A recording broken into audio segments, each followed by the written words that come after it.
श्रीमद् भगवद गीता के तृतीय अध्याय के 40वें श्लोक की चर्चा हम लोग कर चुके हैं।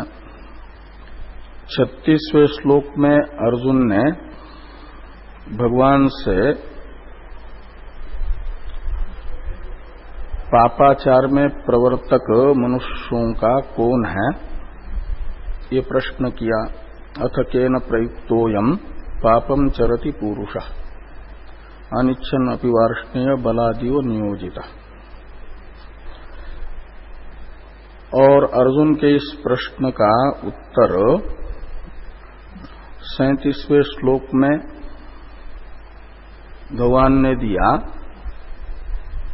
37वें श्लोक से लेकर के 40वें श्लोक तक 4 श्लोकों में कैसे काम मनुष्यों को पापाचार में प्रवृत्त करता है, वो विस्तार से 4 श्लोकों में बताया।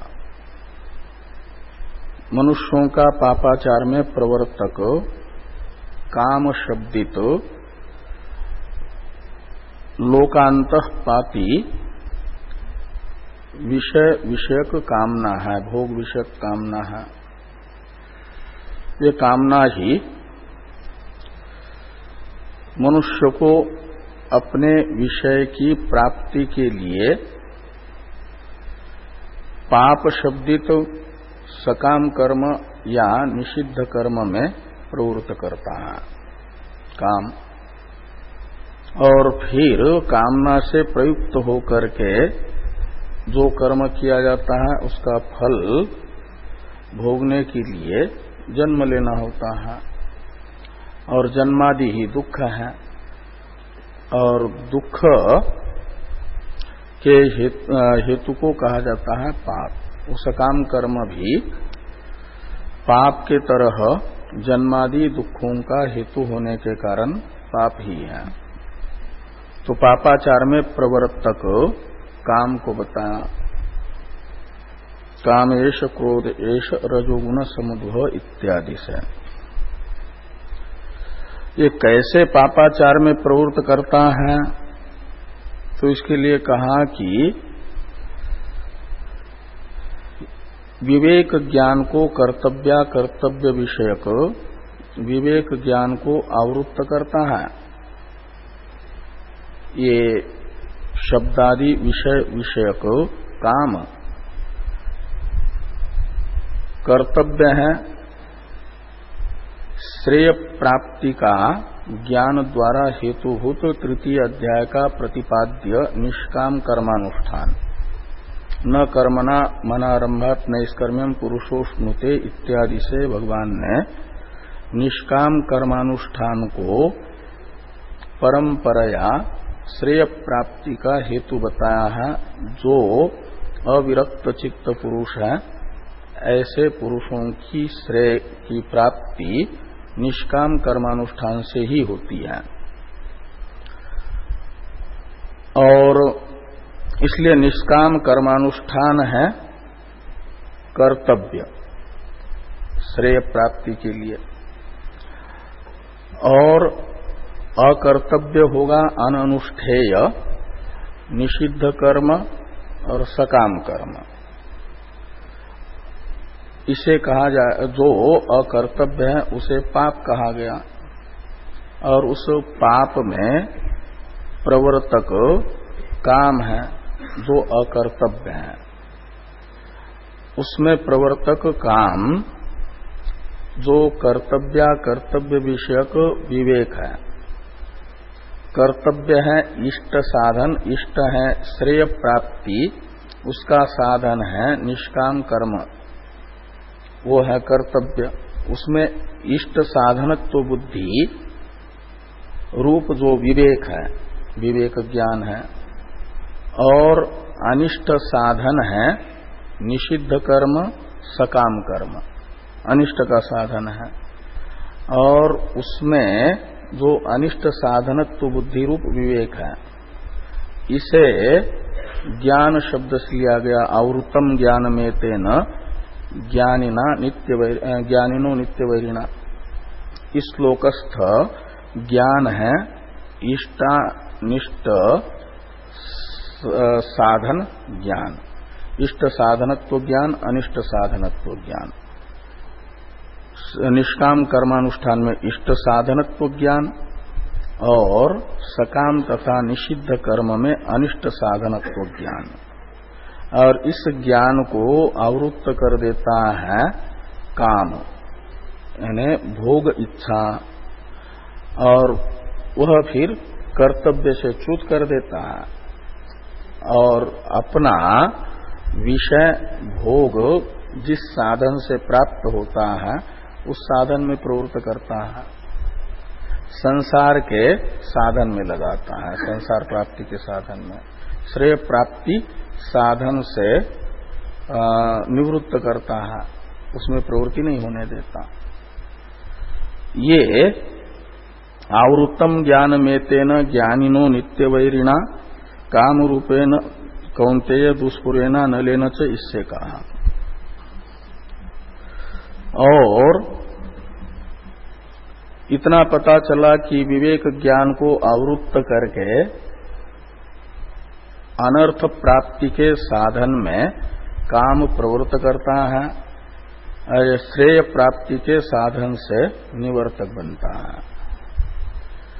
शत्रु ऐसा ही करता है, इसलिए विध्येनम इह वैरिणम, वैरी के तरह वैरी कहा है, इसमें वैरित्व का ज्ञापन हुआ। जब किसी में अनर्थ हेतुत्व बुद्धि हो जाए, अनर्थ प्रापक यही काम है,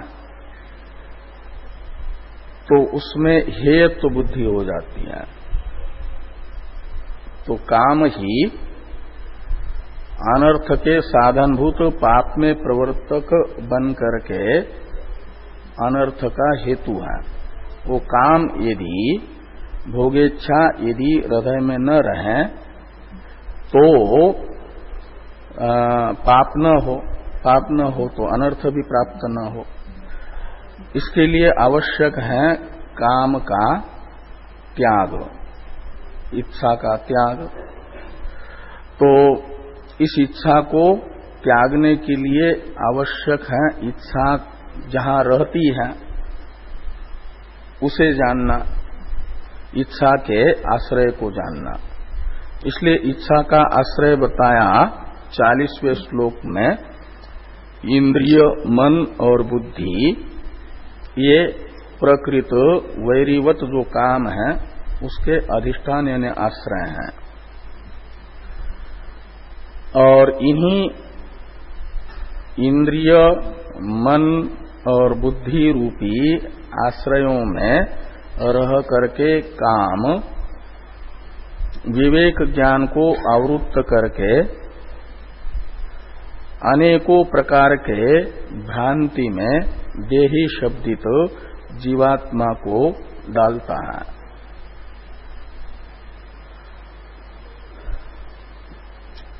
और इसलिए श्रेय प्राप्ति काम जो जीवात्मा है उसे चाहिए कि उत्तरार्ध में, अब दूसरे 41वें श्लोक से आगे वाले श्लोकों में, 3 श्लोकों में भगवान ये बता रहे हैं, यानी शत्रु को भी बताया श्रेय मार्ग में अवरोधक बनने वाला, और उसके आश्रय को भी बताया, और वो कैसे श्रेय मार्ग का अवरोधक बनता है वो भी बताया। अब इस पर विजय पानी है, तो इस पर विजय पाने के लिए, इसे पराजित करने के लिए उपाय बता रहे हैं। यत एवं इत्यादि है 41वें श्लोक का अवतरण भाष्य। यतः एवं में एवं शब्द का अर्थ होता है पूर्व में कहा गया अर्थ। तो पूर्व में कहा गया है कि साधक का शत्रु जो काम है वह इंद्रियादि आश्रय में रहता है। तो इंद्रियादियों में, इंद्रिय मन बुद्धि में काम आश्रयत्व होने से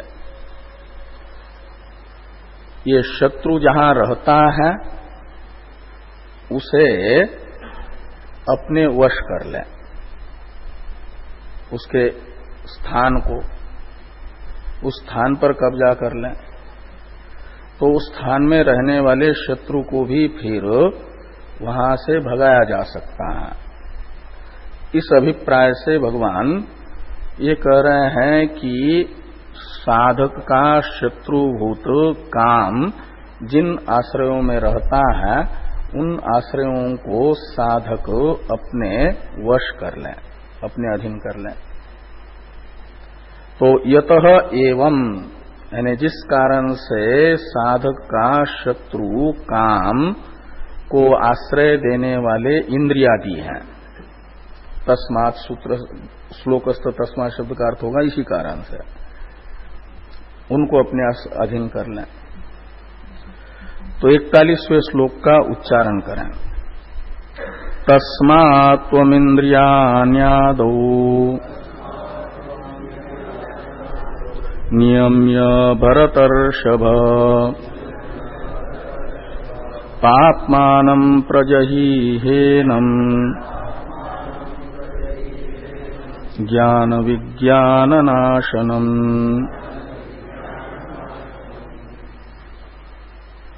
तो हे भरतर्षभ,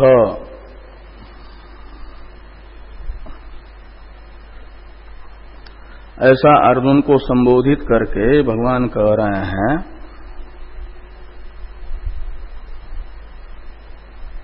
कि तुम, यानी भरत का तो सूरत तो प्रसिद्ध था ना, भरतर्षभ इस संबोधन से ही संबोधित क्यों कर रहे हैं? तो भरत तो बाल्यकाल में ही सिंह के बच्चों के साथ खेलते थे, तो सूर थे। ऐसे काम को जो सारे प्राणियों को अपने वश करके रखा हुआ है, उस काम को अपने वश करने के लिए जाना है, उस शत्रु के साथ युद्ध करने के लिए जाना है एक प्रकार से। इसलिए अर्जुन के अंदर का अपना सूरत्व वीरत्व भी, और जो जिस वंश में उत्पन्न हुआ है उस वंश में भी सूरत्व है, इसका भी एक प्रकार से भगवान स्मरण करा रहे हैं। और भरत में स्वयं में सूरत्व प्रसिद्ध है, और उस भरत वंशियों में तुम ऋषभ यानी श्रेष्ठ हो, तो सूर श्रेष्ठ हो एक प्रकार से। और सबसे बलवान शत्रु काम है, और उसके आश्रय को अपने वश करने के लिए जाना है। इसलिए हे भरतर्षभ यानी सुरश्रेष्ठ अर्जुन, आदौ यानी जिस काम को तुम्हें पराजित करना है, अपने वश करना है, उस काम के वशीकरण से पहले, काम को पराजित करने से पहले आदौ शब्द का अर्थ निकलेगा। क्या करो कि त्वम इंद्रियाणि नियम्य, इंद्रिय उपलक्षण है मन और बुद्धि का भी, जो काम के आश्रय हैं, साक्षात आश्रय तो अंतःकरण ही है, और अंतःकरण के संसर्ग से इंद्रियां भी बन जाती हैं काम का आश्रय। जैसे अग्नि के संसर्ग से जल भी औष्ण्य का औपचारिक गौण रूप से आश्रय बन जाता है, उष्ण हो जाता है। ऐसे मुख्य रूप से काम रहता है मन में। इसलिए स्थित प्रज्ञ के लक्षण में पहले श्लोक में भगवान ने प्रजाहाति यदा कामान सर्वान पार्थ मनोगतान, काम को मनोगत कहा है। वस्तुतः मन में रहती है और मन के संसर्ग से इंद्रियों में भी आती है। इसलिए इंद्रिय को तथा मन को एवं बुद्धि को अपने वश कर लो, ये कह रहे हैं।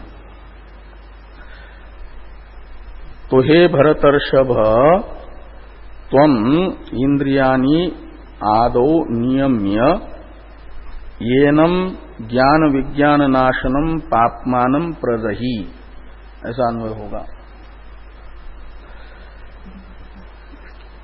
इंद्रिय काम को अपने अधीन करने से पहले काम के आश्रयभूत इंद्रिय मन बुद्धि को तुम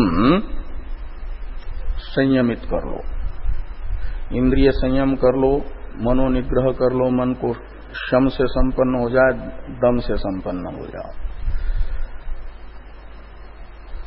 बुद्धि को समाहित कर लो।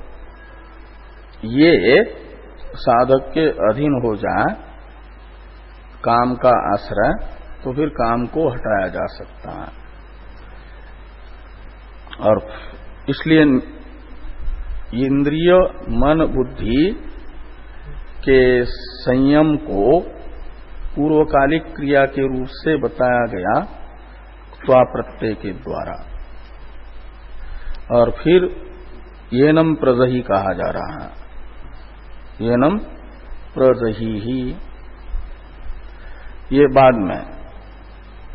तो प्रदहि का अर्थ होता है त्यज, परित्यज, त्याग कर लो, छोड़ो, यानी हटाओ।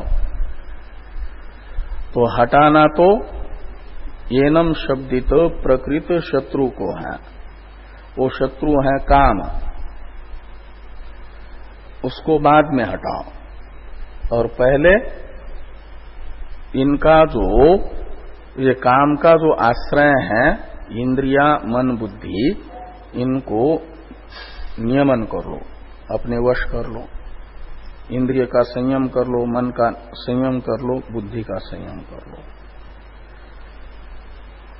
एक साधना बताई पहले, ये क्रम है साधना का। पूर्ण रूप से काम की निवृत्ति तो होगी ज्ञान से, लेकिन इंद्रिय मन बुद्धि संयम पूर्वक जो ज्ञान है, केवल वेदांत का भी मेधा से संपन्न हुए व्यक्ति को जो शब्दार्थ बोध होता है, उस शब्दार्थ बोध मात्र से काम की निवृत्ति नहीं होती। रसोप्यस्य परम दृष्ट्वा निवर्तते के अनुसार परम दर्शन है वो परमात्म साक्षात्कार, अहम ब्रह्मास्मि इत्याकारक साक्षात्कार से संपूर्ण काम निवृत्त होगा।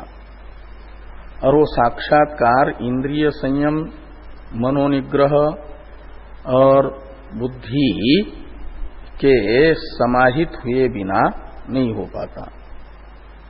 इसलिए भगवान कहते हैं पहले इंद्रिय निग्रह, मनोनिग्रह, बुद्धि समाधान कर लो, इनको अपने वश कर लो। और फिर येनम प्रजहि, प्रजहि का अर्थ है परित्यज, इसका परित्याग कर लो, वो ज्ञान से होगा। और येनम शब्द से ग्राह्य जो प्रकृत काम है उसका विशेषण है पापमानम और ज्ञान विज्ञान नाशनम। तो ये पापमा है का मतलब पापाचार में प्रवृत्त करने वाला है। पाप का हेतु होने से, पाप में प्रवर्तक होने से इसे पाप कहा जा रहा है, पापमा कहा जा रहा है। साक्षात पाप नहीं है, पाप में प्रवर्तक है। पाप तो कहा जाता है निषिद्ध कर्म को, दुख के हेतुभूत। हाँ, तो कारण में कार्य के वाचक शब्द का प्रयोग किया जा रहा है। जैसे ग्रंथ को भी उपनिषद कहा जाता है, उपनिषद शब्द का मुख्यार्थ होता है अहम ब्रह्मास्मि इत्याकारक साक्षात्कार, और इस अहम ब्रह्मास्मि इत्याकारक साक्षात्कार का हेतु होता है तत्वमशादी वाक्य, और तत्वमशादी वाक्य रूप है ग्रंथ उपनिषद, इसलिए उन्हें भी उपनिषद कहा जाता है। वो उपनिषद शब्द के मुख्यार्थ का साधन होने से, उसी से उपनिषद वो जो ग्रंथ राशि है उसी का अनुशीलन करते रहने से अहम ब्रह्मास्मि बोध होता है, इसलिए वो भी उपनिषद है। ऐसा भाष्य में कठोपनिषद के भाष्यकार भगवान ने कहा ना। ऐसे ही यहां पर काम को पाप कहा जा रहा है, क्यों? वो पाप का हेतु होने से। जैसे वेदों का ज्ञान कांड रूप शब्द राशि उपनिषद है, क्यों? तो उपनिषद शब्द का मुख्यार्थ अहम ब्रह्मास्मि इस साक्षात्कार का कारण होने से, ऐसे पाप का कारण ये प्रकृत काम होने से काम को भी यहां पर पाप कहा, पापमानम येनम प्रजहि। और इस येनम शब्द से ग्राह्य काम का एक विशेषण है ज्ञान विज्ञान नाशनम। ज्ञान और विज्ञान इन दोनों के साथ नाशनम पद का अन्वय करना है। ज्ञान नाशनम विज्ञान नाशनम, तो नाशनम शब्द का अर्थ है नाशक। यहां कर्तार्थ में ल्यूट प्रत्यय समझना, कृत्य ल्यूटो बहुलम सूत्र से हुआ, इसलिए नाशनम शब्द नाशक अर्थ में है। तो ज्ञान विज्ञान नाशकम ये अर्थ निकलेगा। ज्ञान का विनाशक और विज्ञान का विनाशक। ज्ञान है शास्त्र और आचार्य से प्राप्त जो आत्मानात्म विषयक ज्ञान,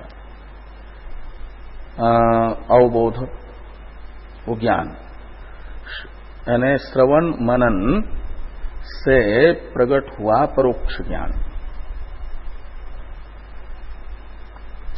और विज्ञानम का अर्थ है उसका अनुभव, और उसका नाशक बनता है का मतलब उत्पन्न नहीं होने देता। ठीक ठीक जब तक हृदय में कामना रहेगी तो ये कामना ज्ञान को उत्पन्न नहीं होने देती। जो आभानापादक आवरण का निवर्तक साक्षात्कार है, वो साक्षात्कार में प्रतिबंधक बन जाता है, कहीं न कहीं विघ्न उपस्थित करता है, इसलिए शत्रु है श्रेय प्राप्ति में। तो ज्ञान विज्ञान नाशनम में विज्ञान शब्द से अनुभव को लेना और ज्ञान शब्द से परोक्ष ज्ञान को लेना। पदार्थ ज्ञान वाक्यार्थ ज्ञान ऐसा ले लो, और उनका नाशक ये जो विज्ञान क्या नाम काम है, इस काम को प्रजहि का मतलब परित्यज।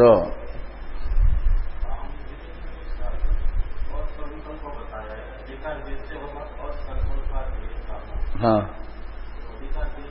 तो इसलिए कि काम का हेतु है, कहा जाता है ना काम जानामि ते मूलम संकल्पात किल जाये से तस्मात् त्वान्न संकल्पयिष्यामि, ऐसा हुआ था कि मैं मैं तुम्हारे कारण को जानता हूं, तुम संकल्प से ही उत्पन्न होते हो, इसलिए तुम्हारे विषय विषयक संकल्प ही नहीं करूंगा मैं। संकल्प नहीं होगा तो काम नहीं होगा। संकल्प है एक प्रकार से शोभन बुद्धि, किसी विषय में शोभन बुद्धि नहीं होगी तो उस विषय को प्राप्त करने की इच्छा भी नहीं होगी। किसी विषय को प्राप्त करने की इच्छा के पहले उस विषय विषयक शोभन बुद्धि होती है, उस शोभन बुद्धि को संकल्प कहा जाता है। तो मैं शोभन बुद्धि ही काम के विषय में यानी सांसारिक भोग्य पदार्थों में नहीं करूंगा, इस लोक से लेकर के परलोक पर्यंत के। तो वो शोभन बुद्धि नहीं होगी तो बिना शोभन बुद्धि के किसी के अंतःकरण में किसी पदार्थ विषयक इच्छा भी उत्पन्न नहीं होती, ये वहां पर कहा गया है। और वो तब हो जाता वैराग्य हो, नित्यानित्य वस्तु विवेक बना रहे, भोग्य पदार्थ में विद्यमान जो दोष हैं उन दोषों का ज्ञान बना रहे, तभी शोभन बुद्धि नहीं होगी। तो वो शोभन बुद्धि नित्य संसारगत जो दोष हैं उन दोष विषयक ज्ञान को सतर्क रह करके बनाए रखेंगे। भोग्य पदार्थ में दोष हैं, जो नचिकेता के मन में भोग्य पदार्थ के विषय में दोष बुद्धि है, वो संकल्प है नचिकेता का। स्वभावा मर्त्यस्य यदंतकैतत् इत्यादि से बताए गए जो इस लोक के और परलोक के पदार्थों में दोष है, और वो दोष बुद्धि यदि बनी रहती है तो फिर भोग्य पदार्थ विषयक संकल्प नहीं होता।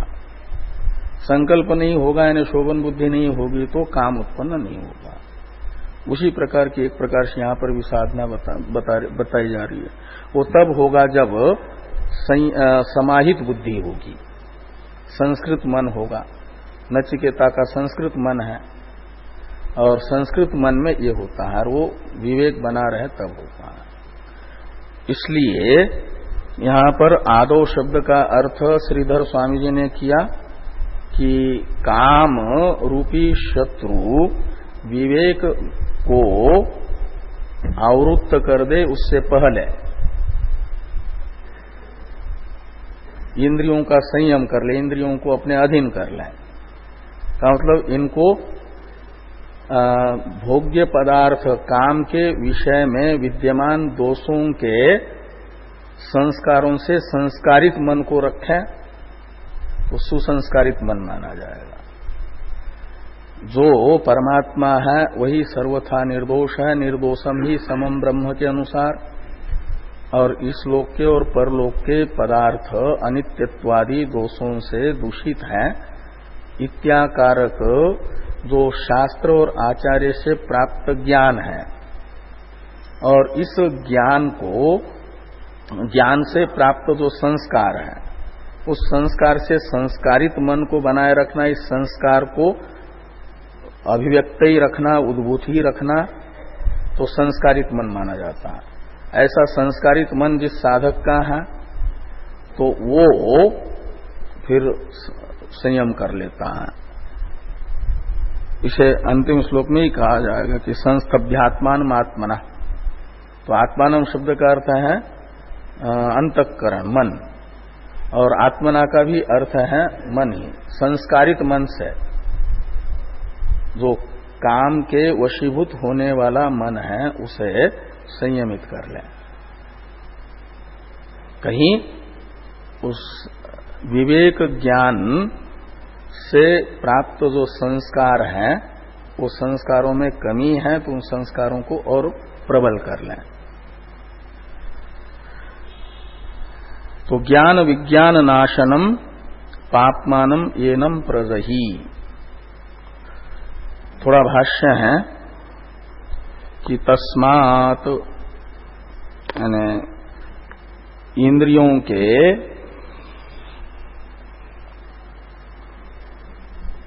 और मन तथा बुद्धि के शत्रुभूत काम के आश्रय होने से, ये सब इंद्रियादि आश्रय होने से शत्रु के क्या कर लो तो उस आश्रय को अपने अधीन कर लो शत्रु के। त्वम इंद्रियाणि आदो यानी पूर्वम नियम्य वशीकृत्य, तो काम तुम्हारे विवेक विज्ञान को आवृत्त कर ले, इससे पहले तुम काम के आश्रय को अपने वश कर लो, संयमित कर लो। भरतर्षभ पापमानम यानी पापाचारम कामम, पाप में प्रवृत्त करने वाला जो काम है उसे प्रजही यानी परित्यज, येनम यानी प्रकृतम वैरिणम ज्ञान विज्ञान नाशनम। ज्ञान शब्द का अर्थ करते हैं ज्ञानम शास्त्रतः आचार्यतश्च आत्मादीनाम अवबोध। वेदांत में प्रयुक्त आत्मादि पदों का जो अर्थ है पदार्थ बोध, वो ज्ञान है। और विज्ञानम यानी विशेषतः तद अनुभव, ये विज्ञान है।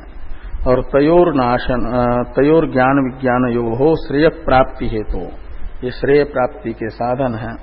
इनका नाशनम यानी इनमें विघ्न उपस्थित करने वाला।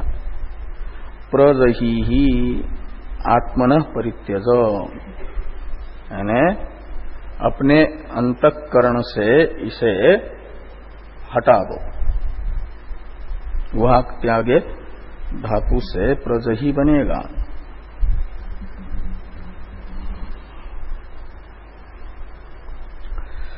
अब 42वें श्लोक का अवतरण भाष्य है। इंद्रियाणि आदौ नियम्य कामं शत्रुं जहि ही इति उक्तम तत्र किमाश्रयः कामं जह्यात् इति उच्यते। तो 41वें श्लोक में कहा इंद्रियों का संयम करके काम को हटा दो। तो इसके लिए काम रूपी जो शत्रु है जिस पर विजय पानी है उसका तो आश्रय है इंद्रियादि। तो हम किसका आश्रय लेकर के साश्रय जो काम है उससे दो हाथ करने के लिए जाए, युद्ध करने के लिए जाए एक प्रकार से। तो ये अर्जुन की जिज्ञासा है कि किम आश्रय सन साधक, साधक स्वयं किस आश्रय में बैठ करके, किस आश्रय के आश्रित होकर के इंद्रियादि आश्रित काम को अपने वश कर लें, काम पर विजय पा लें। ये अर्जुन ने जिज्ञासा की साधक को किसका आश्रय लेकर के इंद्रियादि आश्रित काम का परित्याग करना है, इस विषय को। तो भगवान कह रहे हैं कि इति उच्यते, आश्रय को बताया जा रहा है कि जिसके आश्रित हो करके काम पर विजय पानी है, वह आश्रय बताया जा रहा है आत्मा का शुद्ध स्वरूप। जो साक्षी स्वरूप है उस साक्षी स्वरूप में अपने आप को रख करके मैं के रूप में, जब तक हमारा अंतःकरण में तादात्म्य अभिमान रहेगा तो अंतःकरण के धर्मों से हम अपने आप को विविक्त नहीं कर पाएंगे, रहित नहीं कर पाएंगे। इसीलिए अंतिम श्लोक में बताएंगे एवं बुद्धे परम बुद्ध्वा संस्तभ्यात्मनात्मना आत्मनमात्मना जहि शत्रुम महाबाहो काम रूपम दुरासदम। बुद्धे परम बुद्ध्वा का मतलब रसोपेश्य परम दृष्टवा निवर्तते में जो साधन बताया है ना, वो बुद्धि का भी जो साक्षी है बुद्धि से अभ्यंतर, उस बुद्धि से अभ्यंतर बुद्धि के दृष्टा का साक्षी का आश्रय लेकर के अपनी अहंता को वहां स्थापित करके वस्तुतः मैं वो हूं ऐसा निश्चय करके ही विकार रूप, अंतःकरण का विकार रूप जो काम है इस पर विजय पाई जा सकती है। फिर वो आत्मा को मोहित करने में समर्थ नहीं हो पाता। और यदि विकारी अंतःकरण को ही मैं के रूप में जानता है तो उसे बार बार फिर और 40वें श्लोक में जैसे कहा ज्ञानम आवृत्य देहिनम विमोहयति, वो मोहित कर लेगा। इसलिए वो शुद्ध आत्मस्वरूप का आश्रय लेकर के ही हम वस्तुतः काम को पूर्णतः जीत सकते हैं, उसे अपने वश कर सकते हैं, नहीं तो नहीं। ये यहां पर 2 श्लोकों से भगवान बता रहे हैं। तो इन दोनों श्लोकों का उच्चारण किया जाए। इंद्रियाणि पराण्याहु इंद्रियभ्य परम मनः मनसस्तु परा बुद्धिर यो बुद्धे परतस्तु सः एवं बुद्धे परम बुद्ध्वा संस्तभ्यात्मानमात्मना जहि शत्रुं महाबाहो कामरूपं दुरासदम्।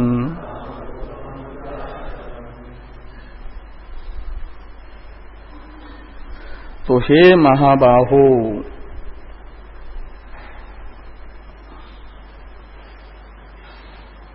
ऐसा अर्जुन को संबोधित करके भगवान साधक को जिस आश्रय में स्थित होकर के काम रूपी शत्रु को जीतना है, वो आश्रय बता रहे हैं। तो कठोपनिषद के बहुत से श्लोक कहीं अक्षरशः कहीं अर्थतः गीता में है। तो कठोपनिषद में बताया गया इंद्रियाणि पराण्य इंद्रियभ्य परा अर्थ अर्थभ्य परम मन मनसस्तु परा बुद्धिर। तो वहां पर जो सा काष्ठा सा परागति से बताया गया पुरुष है, अव्यक्त से भी परे, वो शुद्ध आत्म स्वरूप है। उसी शुद्ध आत्म स्वरूप को आश्रय बनाना है अपना आश्रय बनाने का मतलब है अपनी अहंता का आलम्बन बनाना है। अपना ही जो शुद्ध स्वरूप है उसी में हम स्थित रहें तो माना जाता है व्यक्ति जिसमें रह रहा है वो उसका आश्रय होता है। अभी तो अनात्मा कार्यक्रम संघात में हमारी अहंता है तो माना जाता है अनात्मा कार्यक्रम संघात रूप जो शरीर है इसे कहा जाता है अश्व, और अश्व में जो रहता है उसे कहा जाता है अस्वस्थ। स्व का अर्थ है आत्मा स्वयं, और जो स्वयं में रहेगा उसे कहा जाता है स्वस्थ। स्वस्मिन तिष्ठति इति स्वस्थ। और न स्व अश्व यानी अनात्मा, अनात्मा है शरीर इंद्रिया मन बुद्धि, और उसी में जो मैं के रूप में रह रहा है उसे कहा जाता है अस्वस्थ। अस्वस्मिन तिष्ठति इति अस्वस्थ के अनुसार जो अस्वस्थ है वह काम रूपी जो शत्रु है उसे जीतने में समर्थ नहीं हो सकता। स्वस्थ होना पड़ेगा। और वो स्व का अर्थ है कठोपनिषद में नचिकेता को यमराज जी ने जो इंद्रियों से लेकर के आपके अव्यक्त पर्यंत पदार्थों को उत्तरोत्तर पर बताया, और सबसे पर बताया अव्यक्त से भी जिस पुरुष को सा काष्ठा सा परागति करके परत्व की अंतिम सीमा है, चरम सीमा है पुरुष, उससे पर दूसरा कोई नहीं है। वही पुरुष है स्व यानी आत्मा का वास्तविक स्वरूप, और उसमें कहते हैं आत्म रूप से स्थित होना है। बुद्धे है परम बुद्धवा। हाँ,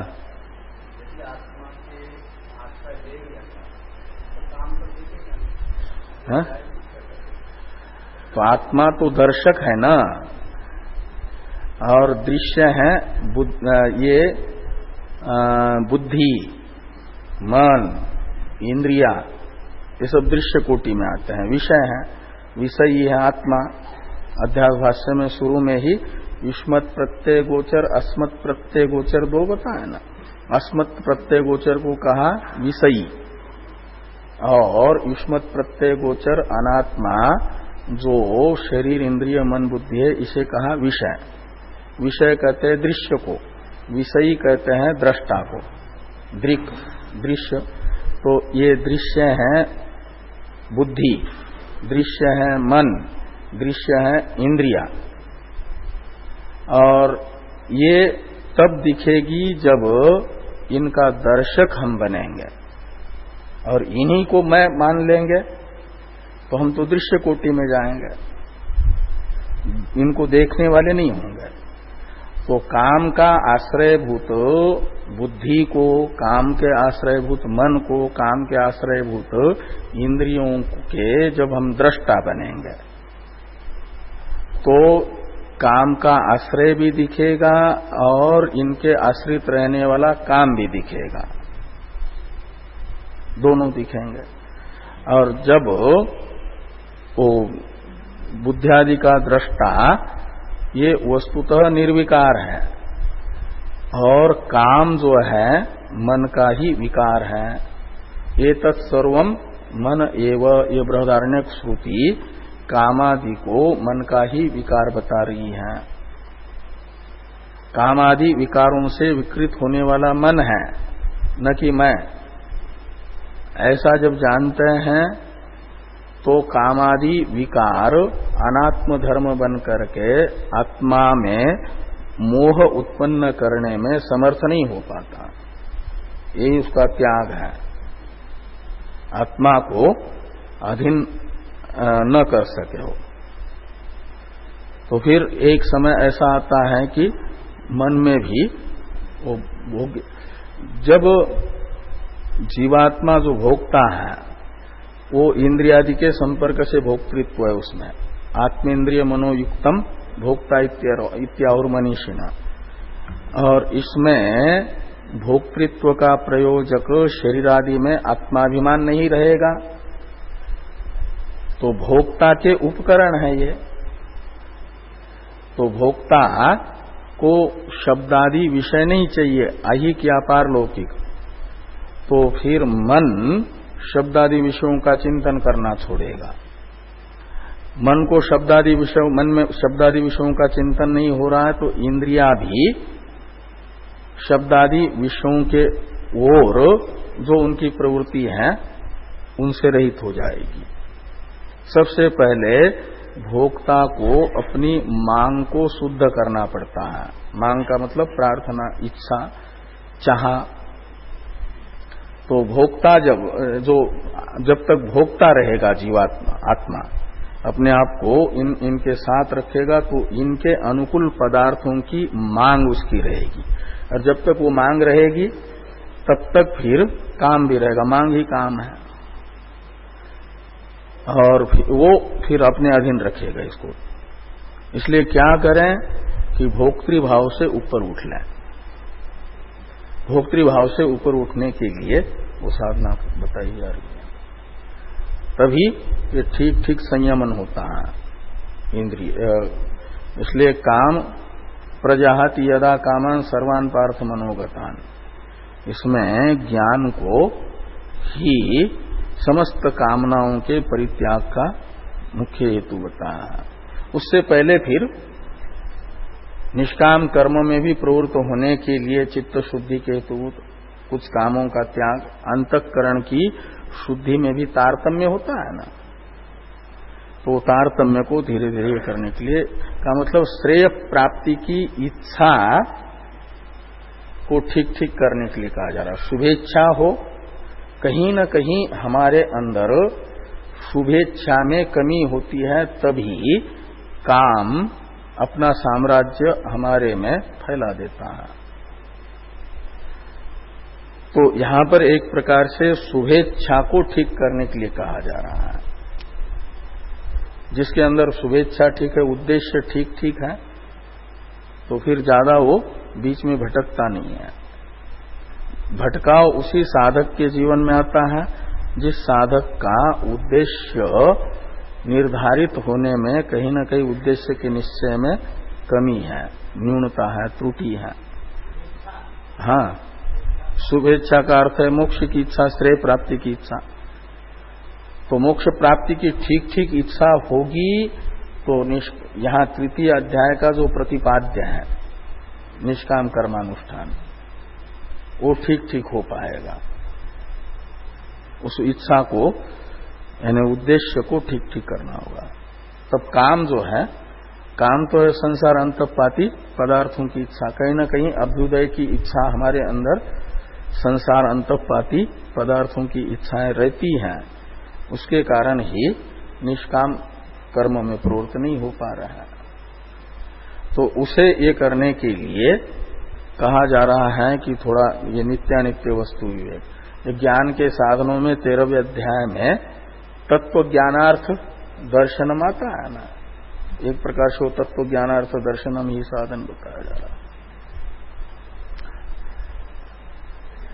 अध्यात्म ज्ञान नित्यत्वम ये भी एक साधन है, वो साधन यहां पर बताया जा रहा है। तो इंद्रियानी पराणी आहु, आहु का करता है पंडिता, शिष्टा, जो पंडित लोग हैं, आत्मानात्म विवेकज्ञ लोग हैं, विवेकी हैं, वे इंद्रियों को पर बताते हैं। किसकी अपेक्षा? तो स्थूल शरीर की अपेक्षा पर है। तो स्थूल शरीर में स्थूलत्व है, बाह्यत्व है और परिच्छिन्नत्व है। स्थूल शरीर तो इंद्रियों का गोलक है और ये जो गोलक है इंद्रियों का वह बाह्य है, उसमें बाह्यत्व है, स्थूलत्व भी है और परिच्छिन्नत्व भी है। पर शब्द का अर्थ है बाह्यत्व, स्थूलत्व और परिच्छिन्नत्व से विपरीत। बाह्यत्व का विपरीत है अभ्यंतरत्व, स्थूलत्व का विपरीत है सूक्ष्मत्व और परिच्छिन्नत्व का विपरीत है अपरिच्छिन्नत्व, व्यापकत्व। तो स्थूल शरीर में रहने वाले जो स्थूलत्व, बाह्यत्व और परिच्छिन्नत्व धर्म है, इनकी अपेक्षा इंद्रियों में सूक्ष्मत्व है, आभ्यंतरत्व है और अपरिच्छिन्नत्व है, व्यापकत्व है। ऐसा पंडित लोग कहते हैं, शिष्ट लोग कहते हैं, विवेकी लोग कहते हैं।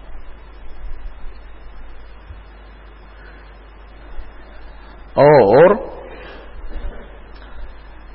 ये जो स्थूल शरीर की अपेक्षा सूक्ष्म, आभ्यंतर, अपरिच्छिन्न इंद्रियां हैं, इनमें निरतिशय सूक्ष्मत्व, निरतिशय आभ्यंतरत्व, निरतिशय अपरिच्छिन्नत्व नहीं है। स्थूल शरीर की अपेक्षा भले ही ये सूक्ष्मत्वादि हो, परत्व हो, तीन सूक्ष्मत्व, आभ्यंतरत्व और व्यापकत्व, इन तीनों को एक शब्द से कहना होगा तो परत्व। तो इंद्रियों में स्थूल शरीर की अपेक्षा भले ही परत्व हो, लेकिन अपरत्व भी है। किसकी अपेक्षा से? तो मन की अपेक्षा से।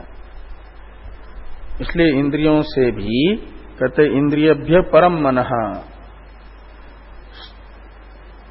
शरीर की अपेक्षा पर जो इंद्रियां हैं उन इंद्रियों से भी पर यानी आभ्यंतर, सूक्ष्म और व्यापक मन है।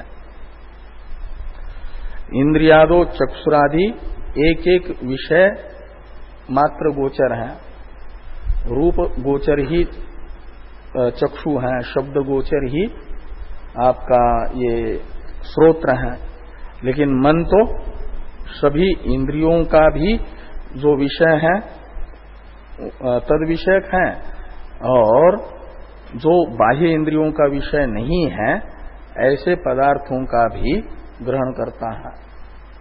इसलिए इसे व्यापक कहा जाता है, आभ्यंतर भी कहा जाता है और सूक्ष्म भी कहा जाता है।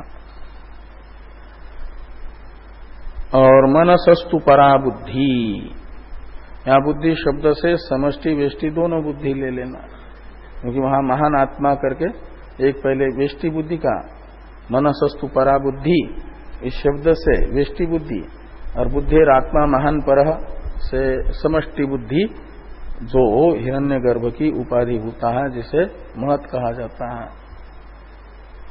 उसको कहा गया। यहां पर बुद्धि शब्द से दोनों को लेना, वेष्टि बुद्धि भी और समष्टि बुद्धि भी। मन की अपेक्षा पर है, यानी सूक्ष्म है, आभ्यंतर है, व्यापक है। और बीच में वहां महत परम अव्यक्तम, इसमें अव्यक्त आया है। उस अव्यक्त को, अव्यक्त का भी उपलक्षण समझना यहां पर बुद्धि को, और उस अव्यक्त से, बुद्धि शब्द से इन तीनों को ले लेना, वेष्टि बुद्धि, समष्टि बुद्धि और समष्टि बुद्धि का भी कारण है अव्यक्त, और उससे भी बुद्धे परतः तू सह, यानी महत् से भी पर या मन से पर जो बुद्धि, और उस बुद्धि से ग्राह्य जो अव्यक्त है, महत् से भी पर, अक्षरात् परतः पर जो मुंडक में कहा गया, यहां परतः शब्द से लीजिए जो बुद्धि से भी पर अक्षर है, अक्षर का मतलब अव्यक्त है, और उस अव्यक्त से भी पर है स, यानी आपका वो आत्मा, जिसको पहले 40वें श्लोक में ज्ञानम आवृत्य देहिनम विमोहयति में देही शब्द से कहा गया था। यही अपने वास्तविक स्वरूप के अज्ञानवशात देह को मैं या मेरा मान लेता है, इसलिए देही बन जाता है, और वस्तुतः वह इस बुद्धि से भी और अव्यक्त से भी पर है। तो बुद्धे परतस्तु सह, तो स यानी आत्मा, बुद्धि का दृष्टा, साक्षी, वो है रसोप्यस्य परम दृष्ट्वा निवर्तते में पर शब्द से कहा गया। वही यहां पर अव्यक्त से भी पर, जो निर्विकार चेतन बुद्धियादि का साक्षी है, और उसे कहते एवं बुद्धे है परम बुद्ध्वा, बुद्धि से पर यानी सूक्ष्म, आभ्यंतर और व्यापक, वो है सा काष्ठा सा परागति, परत्व की काष्ठा है मतलब निरतिशय, उसमें सूक्ष्मत्व है, उससे सूक्ष्म और कोई नहीं, वो अनियान है, और उससे व्यापक भी कोई नहीं है, महतो महियान है, और ये सर्वाभ्यंतर है। आभ्यंतर के रूप में भी अंतर्यामी ब्राह्मण में कहा गया। तो इसलिए ये आभ्यंतरत्व की, सूक्ष्मत्व की और व्यापकत्व की पराकाष्ठा है, सा काष्ठा सा परागति। ऐसा जो पर शब्दित परमात्मा है, बुद्धि का भी दृष्टा, उसे बुद्ध्वा, उसे ही मैं के रूप में जान करके, तमेव विज्ञाय प्रज्ञाम कुर्वीत ब्राह्मण, ये जो बृहदारण्यक श्रुति बता रही है जिज्ञासु को श्रवण मनन द्वारा पहले उसे परोक्ष रूप से ठीक ठीक जान ले, निश्चय कर ले, और फिर प्रज्ञा कर ले, का मतलब आत्म रूप से उसी में स्थित होने का अभ्यास कर लें। यदि विपरीत संस्कार बना हुआ है, विपरीत भावना है, तो श्रवण मनन मात्र से निर्धारित जो स्वरूप है तमेव विज्ञाय में वो बताया कि ये जो अव्यक्त से भी पर पराकाष्ठा रूप पुरुष है परत्व की, उसे श्रवण मनन से यही मैं हूं ऐसा निश्चित करके परोक्ष रूप से फिर प्रज्ञाकरण करना है। मतलब विपरीत भावना है, अशुभ संस्कार है, अनात्मा शरीर आदि का आत्मा के रूप में, तो वह उसका मैं के रूप में करामलकवत साक्षात्कार नहीं होने देता। तो साक्षात्कार में प्रतिबंधक जो अशुभ संस्कार है, विपरीत भावना है, और उसी में रस शब्दित सूक्ष्म वासनाएं भी जो काम का अत्यंत सूक्ष्मतम स्वरूप है वो बना रहता है, उसी के कारण साक्षात्कार नहीं होता, जिसे ज्ञान विज्ञान नाशनम में विज्ञान नाशनम करके कहा जा रहा है। वो जो काम का सूक्ष्मतम स्वरूप है, उस सूक्ष्मतम स्वरूप के कारण ही नहीं हो पा रहा है मैं के रूप में उस परत्व के पराकाष्ठा का अनुभव। तो क्या कर लें कि प्रज्ञाकरण कर लें, यानी निधिध्यासन कर लें। तो परम बुद्धवा का मतलब निधिध्यासन, पहले तो उसको जान ले श्रवण मनन से, और फिर आत्मानम आत्मना संस्थभ्य, आत्मानम यानी अंतःकरणम, जो रस शब्दित सूक्ष्मतम काम से युक्त अंतःकरण है,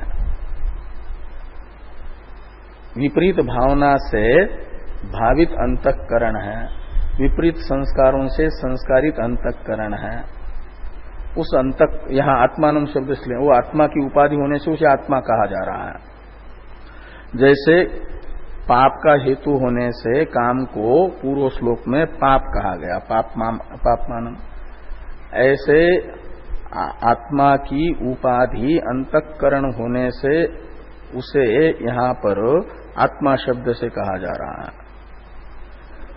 आत्मानम इस द्वितीयांत आत्मा शब्द का अर्थ है विपरीत संस्कारों से संस्कारित जो मन है, जो श्रवण मनन से निर्धारित स्वरूप है, उसी में स्थित नहीं हो पा रहा है, अपितु उन विपरीत संस्कारों के विषय के ओर अभिमुख है, ऐसा अंतःकरण उसे आत्मा शब्द से लीजिए। अनात्म संस्कारों से संस्कारित अंतःकरण, उसे आत्मना का मतलब संस्कारित अंतःकरण से, वो संस्कारित अंतःकरण है, संस्कारित बुद्धि जो श्रवण मनन से प्राप्त निश्चय है, जिस बुद्धि में आचार्य और शास्त्र के संस्कार से संस्कारित अंतःकरण।